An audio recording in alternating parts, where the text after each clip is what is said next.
What's up, guys? Welcome back to the Full Force Fathers podcast, episode number 57. Dave, can you believe it? No, 57. Wow, it's wild. We are way past the year of recording. Pretty soon we're gonna look back on this and be like, it's been years in the making, this podcast. I can't believe we're 57 already. It's great. We're getting close to like really being in the heat of the spring here, getting close to summer. Life is good right now as a full force father. Oh yeah, the heat of the summer for sure. We actually were just last week we were in the upper 90s out in the desert. So pretty astonishing that the heat just comes on so quickly.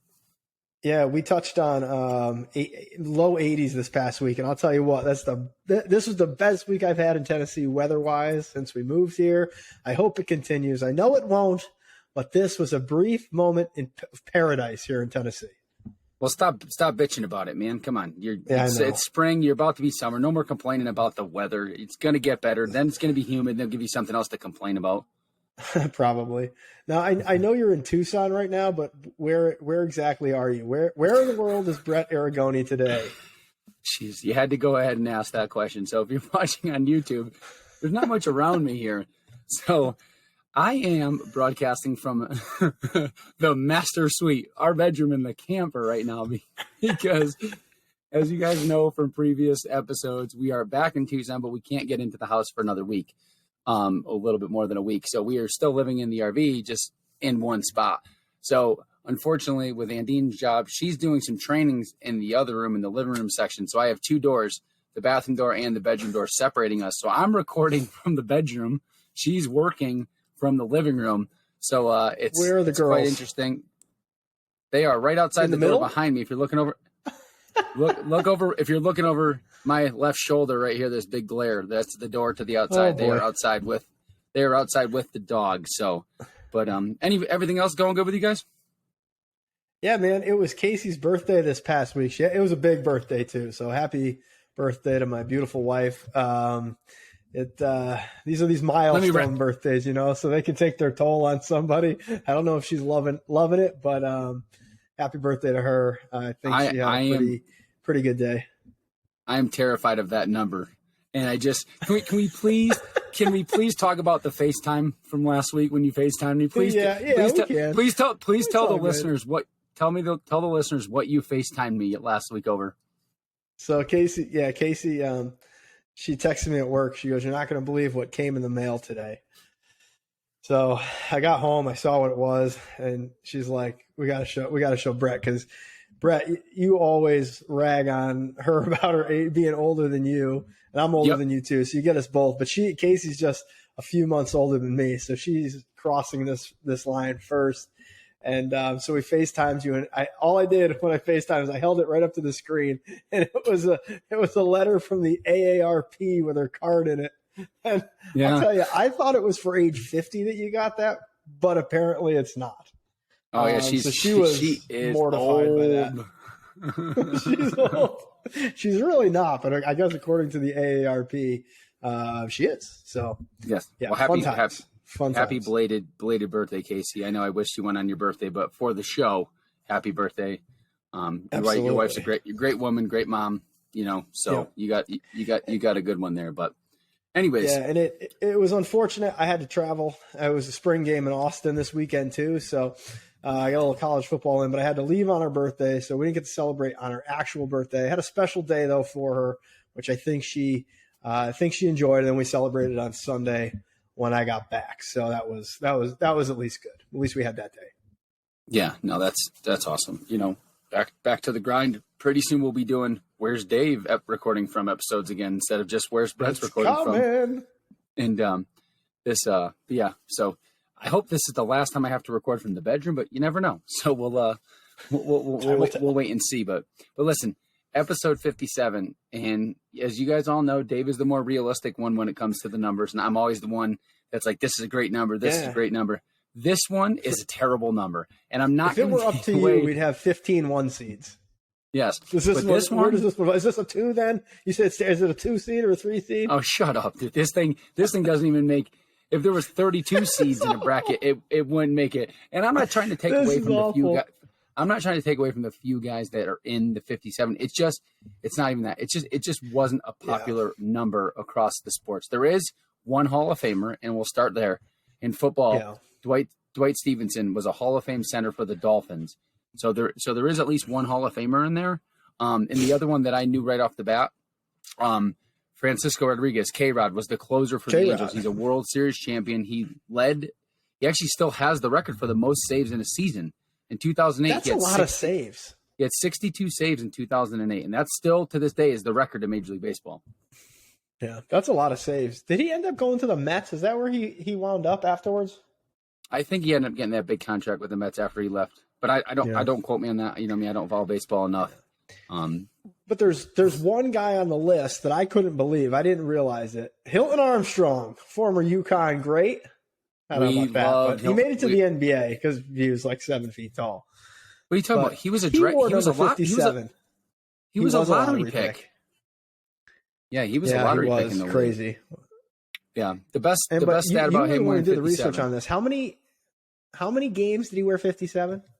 15 games. And he's the only one in NBA history, right, that ever wear 57? So when I went back and did my research on this, he, as of January 1st, 2023, which is just 4 months ago, he is the only player in NBA history to wear 57 in a game, and he wore it for 15 games, which is just crazy. Wow. And there is one hockey player on here. Is it David Perron? Perron.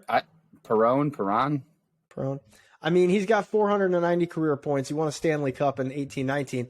And I mean, 490 career points, that's like 2 seasons for Wayne Gretzky, right? So I think that might be close to his 1 year total. This is insane. If you're wondering why we say that, go back to last week's episode. Brett schooled me on some hockey trivia.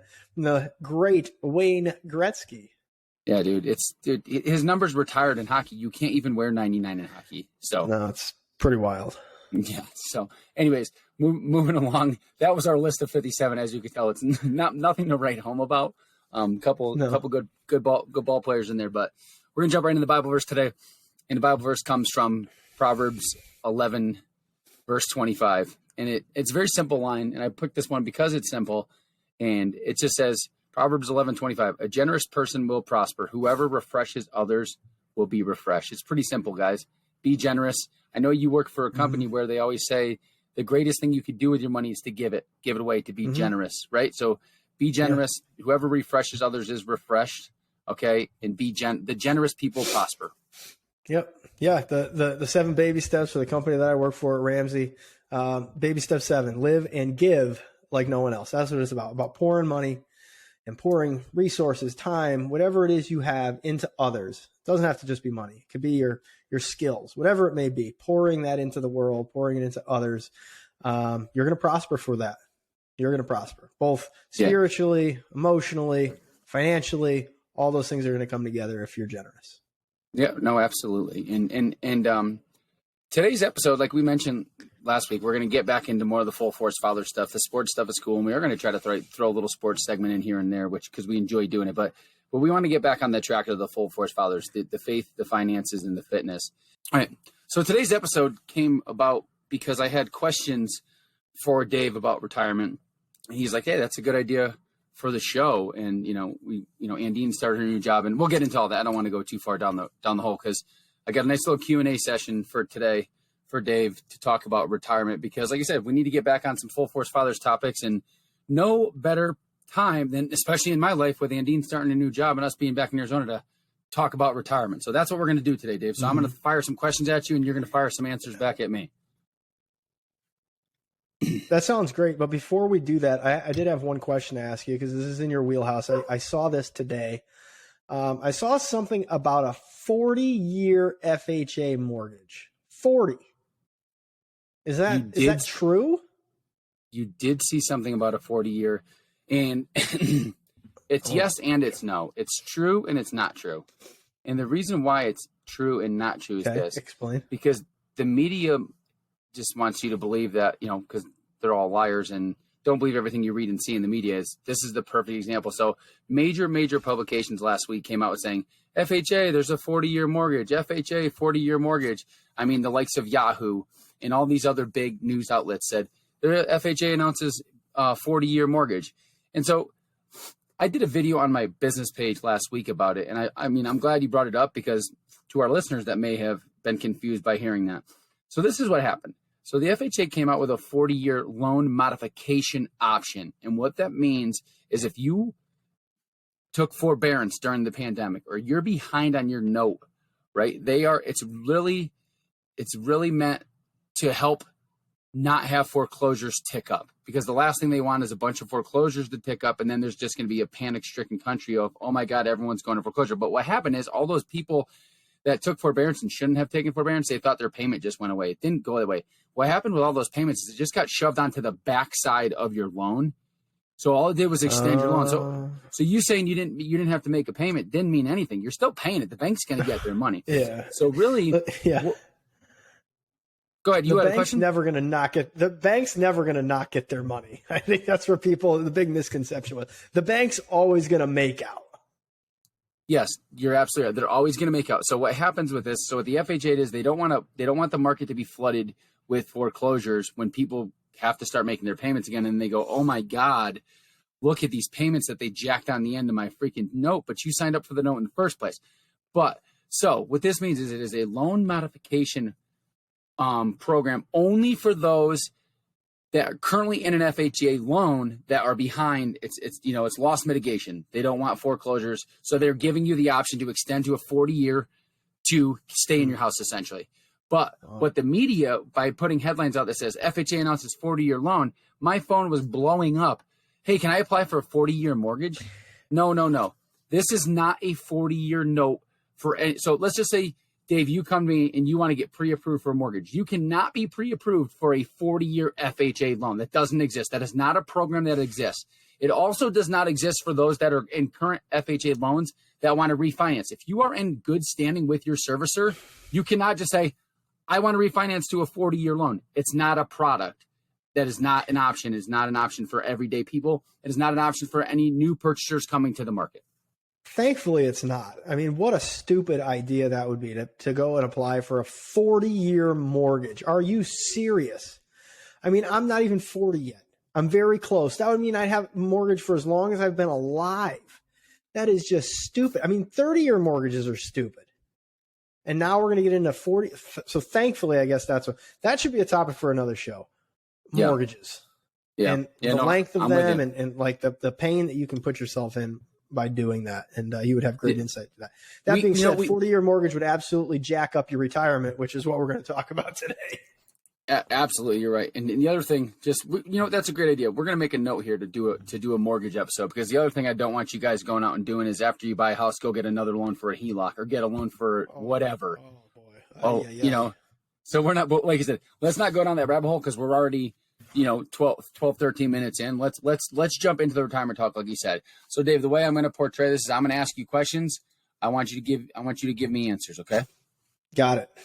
So question number one is the very basic question. How much money should I be saving, or our listeners, what should you be saving for retirement?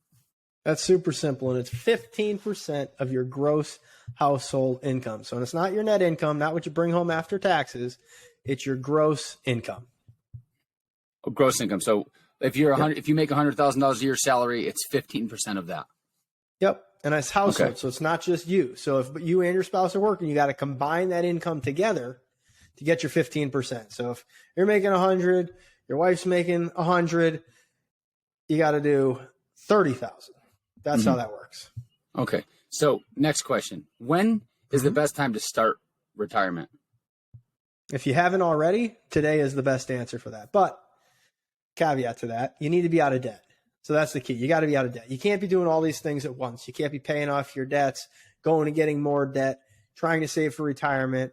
You got a house too big, car payments, all these different, still working on your student loans. You can't do that. You got to be out of debt. And once you're out of debt and you've got an emergency fund of 3 to 6 months of expenses, then you start saving for retirement. So if you're out of debt and you got your savings, your emergency savings, start today if you haven't started already.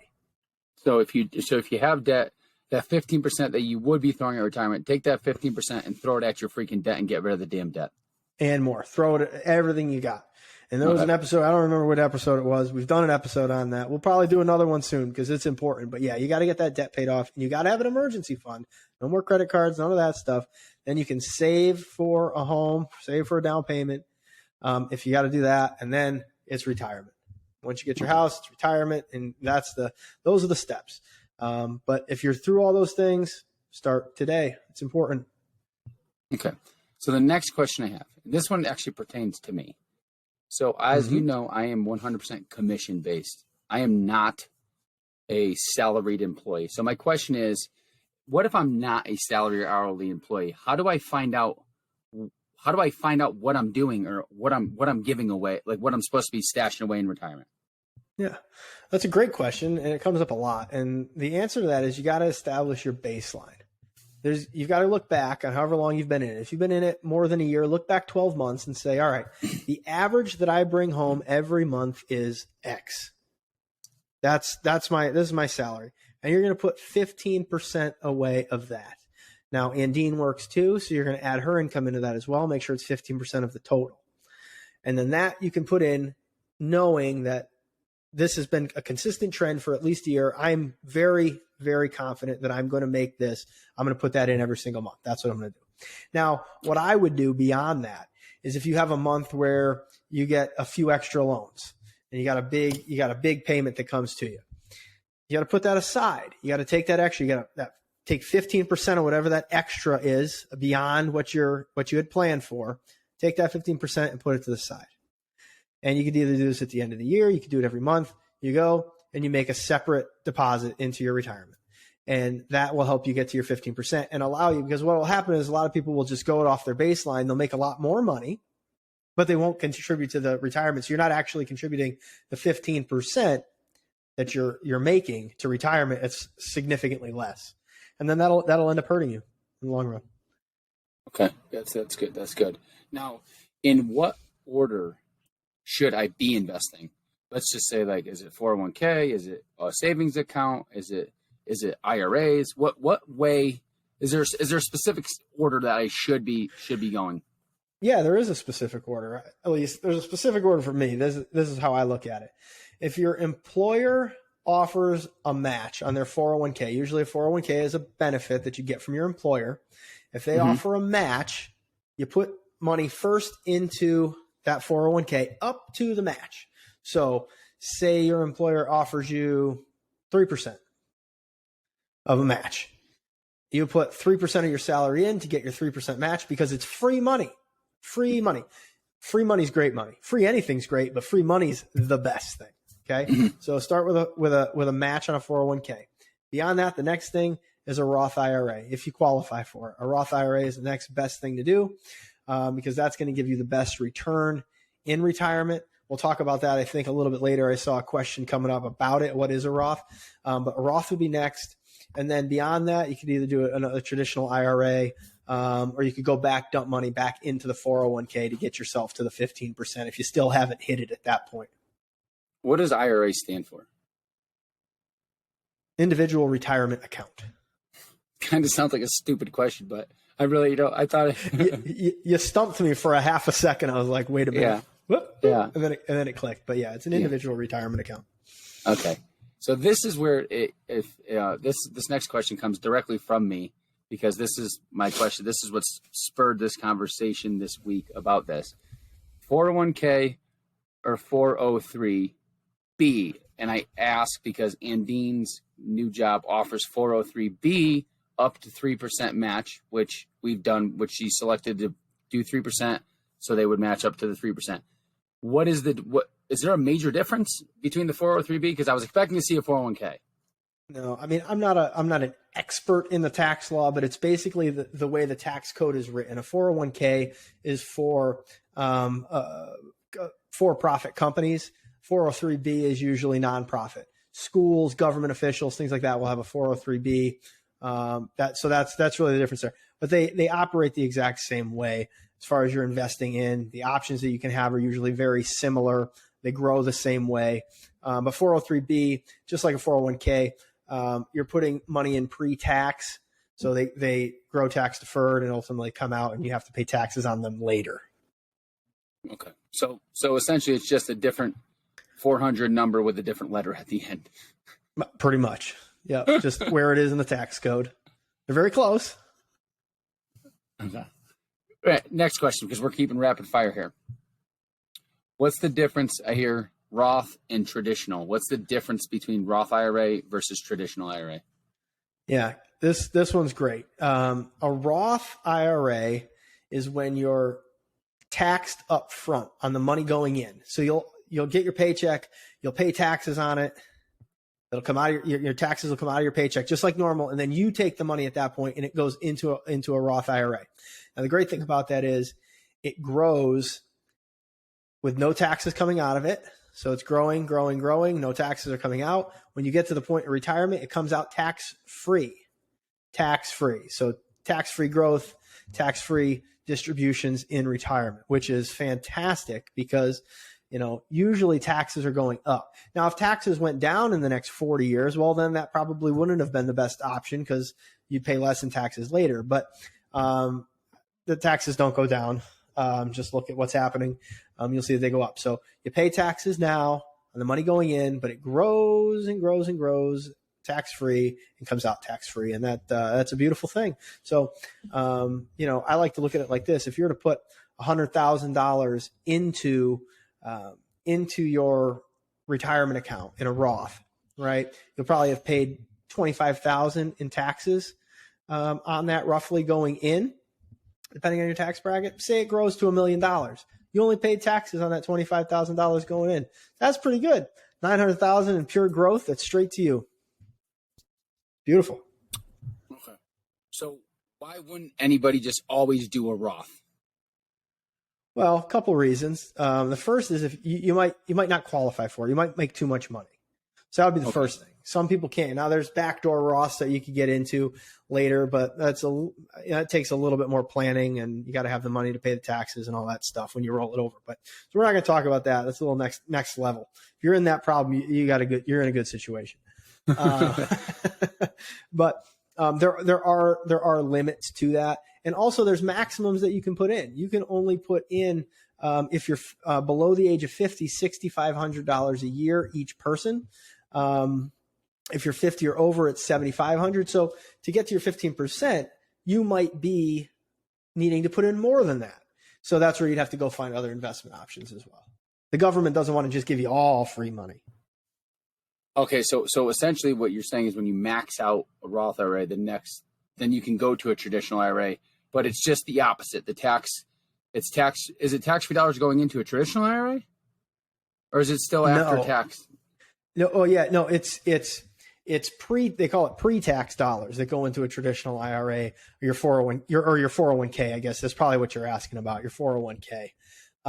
Money's going in pre-tax. So you haven't paid tax on it yet. It comes out when it goes through your paycheck. And then on the backside, it grows tax deferred, same as the Roth. But when you take it out in retirement, you're being taxed on everything that's in there, what you contributed, the growth, all of it. So if you took that same $100,000 that you put in, you wouldn't have paid taxes on it up front. Let's say it grows to $1 million. Now you're looking in the neighborhood, if you're still talking 25% tax, 250,000 coming out of it. So there's a big difference there in taxes. Interesting. That's yeah. It's kind of crazy. So, but I do have a trivia question for you. Oh boy. Do you know why it's called a Roth IRA? I think it's the whoever wrote it. It's whatever it was, a congressman or a senator, whoever put it into law and into the tax code. Yes, so you're right. It was named after the late Delaware Senator William Roth. Oh, so they're pretty good, right? That's rather interesting. Now I want to ask another, just kind of like this is sort of retirement-ish question. So if you max everything out, right? You max out your Roth and your 401k and your traditional IRA. Do you think it's a good idea right now to have like a high yield savings account or something like that? Because those seem to be like getting popular now that those rates are a little bit higher, right? Am I right or am I wrong? Like if you're just going to Yeah, stash in cash. high yield savings accounts are great. You know, but if you're going above and beyond, I'd ask you this: you're contributing your 15%. Have you paid off your house yet? If you haven't, you should be paying off your house. Get rid of the rest of your debt, which is your mortgage, right? Pay that off. Now, beyond that, listen, high yield savings accounts are good places to put money.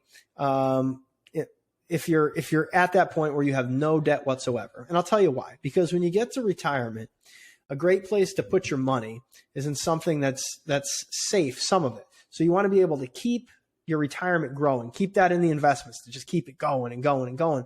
But those years that the market has a downturn, I think there's a value in having a decent high yield savings account somewhere where you can pull money instead of having to pull it from your investments, from your real portfolio, so you don't deteriorate that.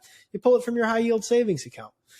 So yeah, if you got money beyond that to put there, I think that's a great idea. I mean, another place, how about real estate? Go invest in some real estate where you can get some returns, get some renters in, become a landlord, and start getting that monthly income coming in. You can start saving for an investment property, then buy an investment property and start reaping the benefits. Expand your portfolio just beyond investments. I mean, real estate's always going up. History has proven that yeah, there's dips in there, but for the most part, it's a very stable investment. And that's a great place to put some money too. Yeah, I like that. I always think like a savings account is nice to have. If you can build it like right now, some of these higher yield savings are 2 or 3%. It's a good way to build a little bit of money, but you can have your hands on it if you needed it. Almost like you say your emergency fund should be in a high yield savings or a money market, right? So you can take it out without penalty in case of emergency, but you'll make a little bit on it. Yeah, exactly. Usually a good money market account. Now they have the high yield savings. It's a great place to put it and put it out of reach so you can't get that money. That's what it's there for. It's there for an emergency. You want to be able to get it in a pinch if you do need it, but you don't want it to be so accessible that it's just attached to a debit card in your wallet and you can swipe out of your emergency fund. That's not what you want to do. Oh man, I love it. I love how excited you get. And I love retirement. For those that are listening, I love when he talks this stuff because then I don't even have to talk. I could just say, "Here's your question. Go have fun." And we haven't even touched on it. You know what what I think the greatest little retirement tool is? What's that? The Roth 401k. Ooh, what is that? Now that's a doozy. It's a 401k, but a Roth version. So you can put in the 401k amount. So it's kind of a way, if your company offers it, it's a way around having a limitation of only putting $6,500 a year into a Roth, because you can put in your contributions into your 401k Roth. Now, the nice thing too is if your company matches, you can put into the Roth, whatever the company matches, that percentage, that goes into a traditional. Because of the way the tax is written, the government doesn't want to give you the extra benefit of having the free dollars from your company. So that goes into the traditional. But your contributions all go into the Roth. And it operates the same way as a Roth IRA, where taxes are coming out up front. It grows tax deferred and comes out tax free. It's a beautiful, beautiful product. And if your employer offers that should be the one that should really be the one that you consider going with there. So to reiterate that, if you do have a Roth 401k option in your company, you should automate. That's an instant. Now, would you suggest putting all 15% in that because it can grow, or would you still want to have nice options? I like because to have the options. option to do that. It depends on what the options are inside your 401k. But typically, if you do a Roth IRA outside of your workplace, you have a lot more options. The whole marketplace is there. So if you're working with an investment professional, they've got a lot more options. You might work with that person yearly and know that person better. They might have a better feeling about you and that working relationship. So I like to be diversified, have things over. So I've got my 401k. I've got a Roth. I've got these different things that are being managed in different places because I like to know that someone's actually actively managing my portfolio, somebody that I meet with every year. When it's in a 401k, I mean, you don't meet that person. It's somebody that the company has through the, whatever brokerage is doing it that manages on the back end, and you never really will probably ever meet that person or talk to them. So that's why I still like to have somebody outside of there do it. Awesome. That's good information to know.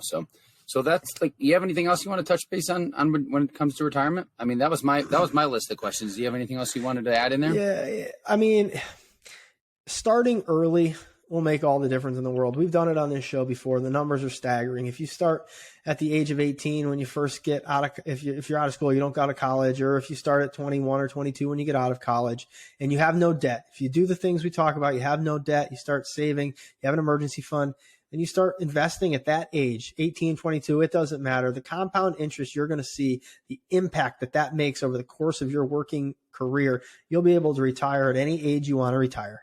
You'll be able to do the things that you want to do. So start early. If you're a full force father listening to this and you're just getting going, start implementing these principles into your life. Start the investment. Teach your kids about it so that when they get to that point, when they get through school debt free because of the principles you've taught them and shown them, they can start this, and you are going to change your family tree. You're going to change the dynamics of your entire family's course and trajectory.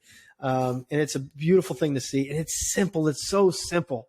Live on less than you make, contribute 15%. Whether you make $50,000 a year or $200,000 a year, if you put 15% in, regardless of that salary number, you're going to be just fine in retirement. And that's the wonderful thing about it. Absolutely. Well put. And in keeping it Dave driven today, this episode brought to you by Dave. What's your book you got for us today? Because you brought the book today too. I did.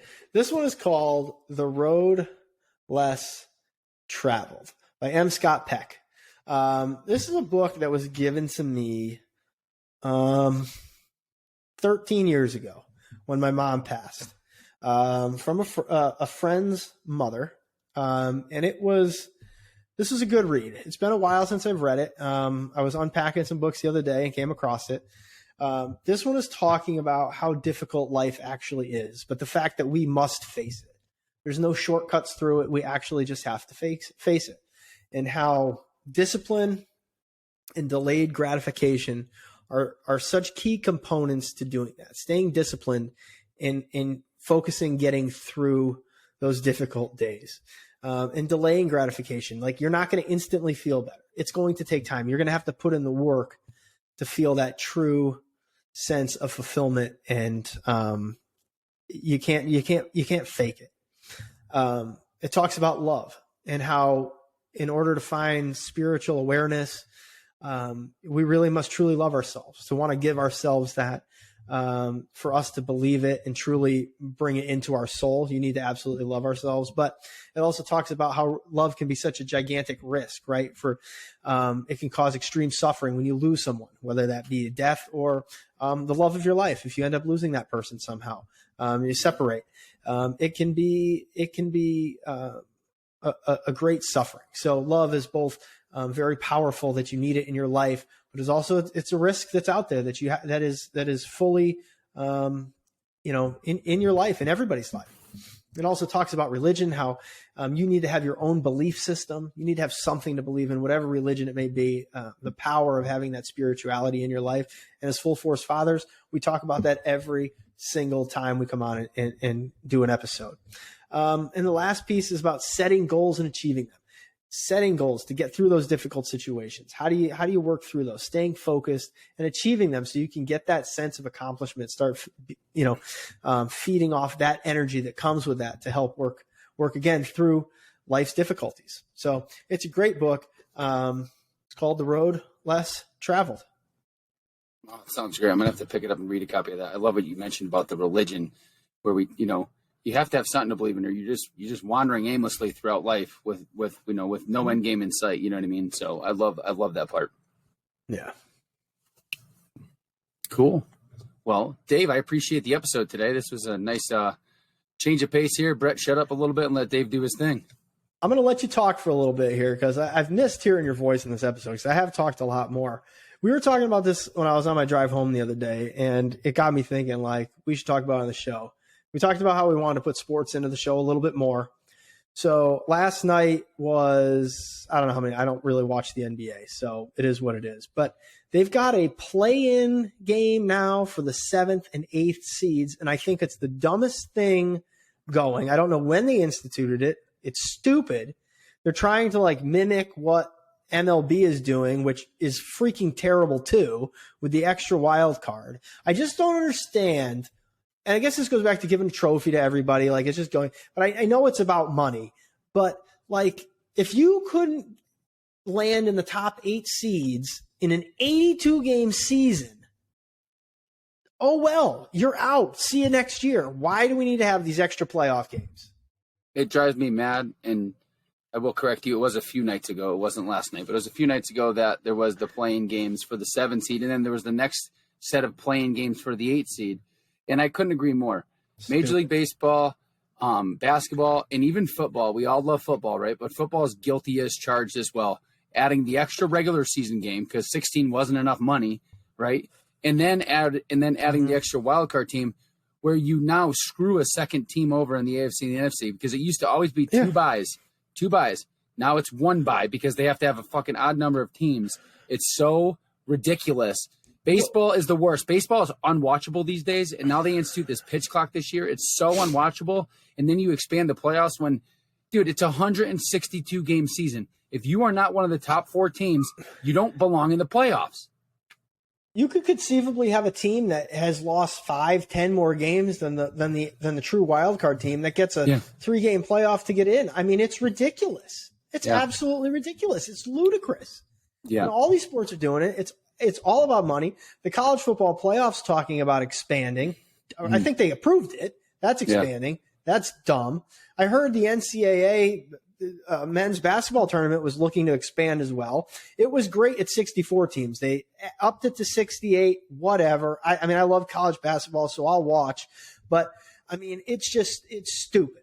If you can't make it into that top-tier playoff teams, you have no business being there anyway. So enough with the extra nonsense. You're putting more games on these guys' legs and bodies, especially in the NFL, where these guys are beating the snot out of each other, where – health and safety is a very real thing. You're putting them through these extra games for what? So the owners can make more money? The other thing that, I'll finish with this. They really need to take a long look at contraction, not expansion. It is terrible for the sport because there's always teams that are so fucking bad.